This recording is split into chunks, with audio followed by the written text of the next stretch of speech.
And the idea was to separate Gaza from the West Bank and freeze the idea of a Palestinian state. We're quite explicit in that. That is, we'll keep Gaza separate, and we want the West Bank, and therefore, in this confused situation, we'll divide the Palestinian movement for independence and sovereignty. So the settlements were removed, and then in 2006, a party supported by Hamas won the first and last parliamentary elections of the Palestinian Authority, and of course, that was not allowed.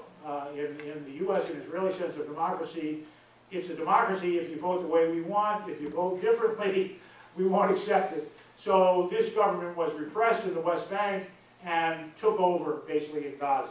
Remember, they had gotten the majority of votes, actually.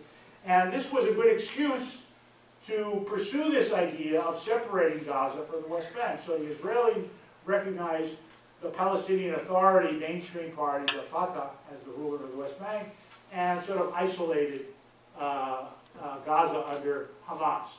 And then they instituted this siege, where they said, we're not going to starve them to death, we're going to put them on a diet. This was the Israeli language. And of course, nothing could go in and out of Gaza without Israeli permission. Even though Egypt had a small border with Gaza too, it was by treaty, it was under the control of Israel. And no cargo could go through that port. All the cargo going to Gaza had to come through Israel and been restricted by them. And this was the policy up until October 7th. That is, we'll keep Gaza separate from the West Bank. We know Hamas is there, but in fact that's in our interest. You know, they're not much of a threat. We'll bomb them every so often, keep them from threatening us, but it serves our interest to have Gaza separate from the West Bank. And this was stated by Netanyahu as recently as a few years ago. And the corollary of that was, since Hamas was a declared enemy of Israel, they would have to periodically attack Gaza just to maintain their deterrence, and they coined this phrase, mowing the lawn, which is, you know, a horrifically genocidal phrase if you think about it. The idea is that periodically, you know, the grass is growing in Gaza, the grass of resistance is growing, and periodically we'll mow the lawn. We'll mow them, understanding that the grass is going to grow again, and we'll have to mow it again, just as you do in your front yard. And that's been the practice up until October 7th, when, to the Israeli surprise, you know, they could do more than send a few rockets. They could launch a very successful attack. So what's the Israeli endgame? Well, we don't have to wonder. The government of Israel talks about that only Israel will have exclusive sovereignty from the Jordan River to the Mediterranean Sea. When Netanyahu spoke at the UN a couple of months ago, before October 7th, he used this map, which supposedly showed Israel in 1948, and all of that outline is all of historic Palestine. This is Israel in 1948. And this was one of the things on the website of the Israeli Foreign Ministry that also shows all of Palestine, including the occupied Golan, which is part of Syria, as under Jewish sovereignty. That's the Jewish endgame. And if they can't get rid of the Palestinian population, which they would like to do, and they're talking about literally doing it in Gaza now, they'll rule them in these isolated, non-governing enclaves, which historically have been compared to the Bantustan under apartheid South Africa. We have something much closer to home, Indian reservation, basically. That's the Israeli plan, that they'll have sovereignty over the whole, but within that there will be these enclaves where Palestinians will live if they can't be forced out somehow. Maybe, as they're talking now in Gaza, maybe they can be forced out. Certainly there are, whether it's the official Israeli plan or not, we don't know. But people in the Israeli government are certainly talking about the idea that they could clear out the Palestinians from Gaza. And while this is going on, by the way, it doesn't get as much publicity. There's a lot of violence against the Palestinian population in the West Bank as well. So the ideal situation is to get rid of as many of the Palestinians as we can. The ones that stay will be subject people and not have political rights at any time.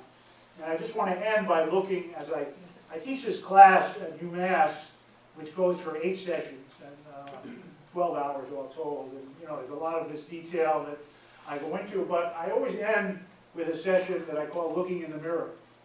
Why? Because we are a separate colonial state as well as Israel.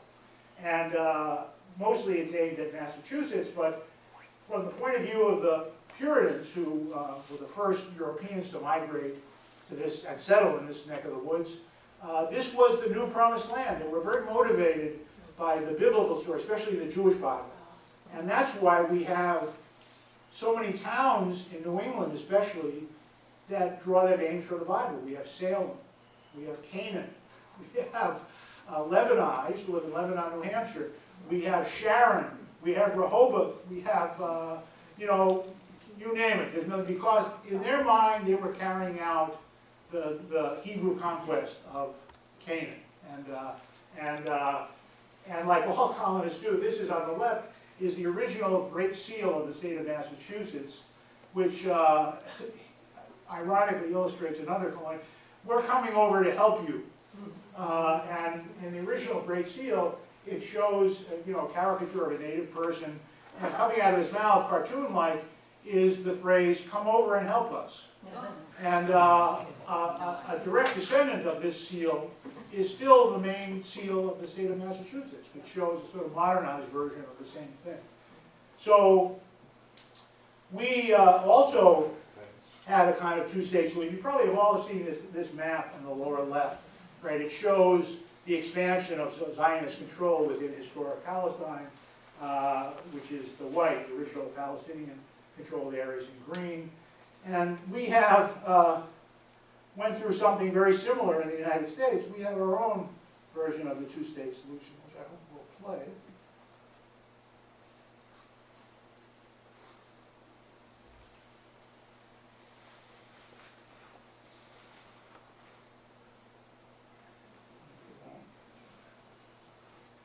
Well, anyway, this is a little animation that shows the area that's in color is the area controlled by, you know, indigenous people, with the British colonies and the French and Spanish colonies on the Gulf in white.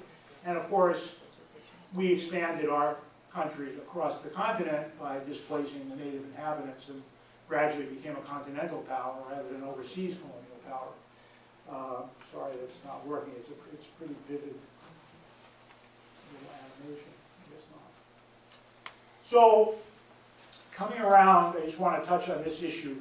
You know, October 7th, resistance by the Palestinians and any colonial power is legitimate.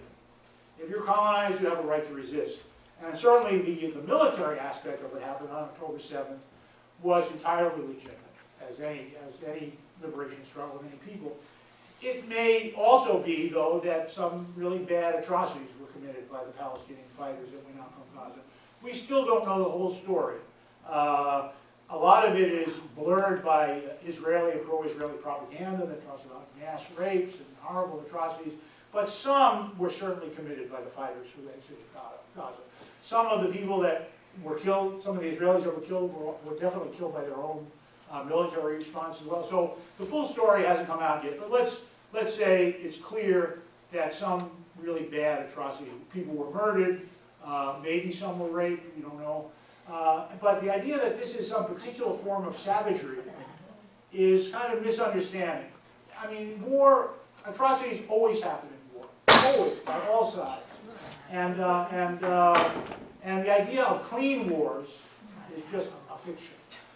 So when atrocities happen, I want to point out, you know, we look at them in different ways. So we have our own history. In Virginia in 1831, some slaves rebelled and they committed atrocities. They killed some innocent women and children. This was Nat Turner's revolt. And it was a horrible thing. But looking back at it now, we don't dismiss the atrocities that happened, but we put them in context. And of course, we would never talk about Nat Turner's revolt without talking about slavery.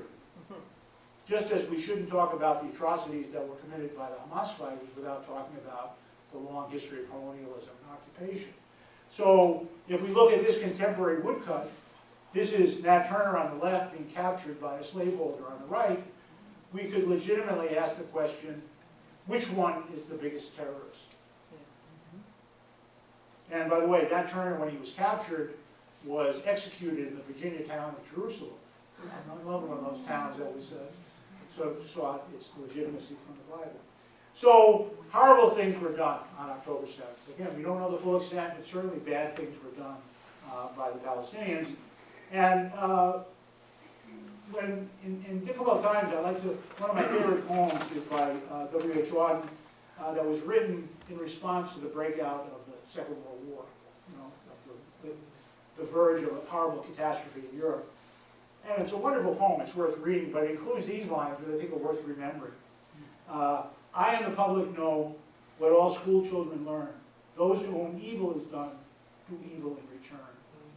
And plenty of evil has been done to the Palestinians over the years, including, speaking of poets, just a few days ago, the most renowned poet in Gaza was apparently intentionally murdered by the Israeli bombing. You know, he's a renowned figure. He was a professor of English literature at Gaza University, internationally renowned. He was killed along with his whole family just the other day. And his last tweet, he was active on Twitter, was that if I die, blame it on Biden and the Democratic Party for supporting Israel. So, last, I want to refer you back to the famous King Crane Commission. Their conclusion, which you can look up, was that if the Americans support the idea of a Jewish state in Palestine and the displacement of Palestinians, they are committing the American people to the use of force in that area, since only by force can a Jewish state in Palestine be established or maintained. And that was in 1919, and it's true in 2023. And I just want to say, I mean, maybe this was more history than you counted on, but you can't understand the present. We're living under the umbrella of all the history that went before, and as William Faulkner said, the past is never dead. It's not even past, and we're still living in that past today. So, thank you. Sorry to take longer than you might have.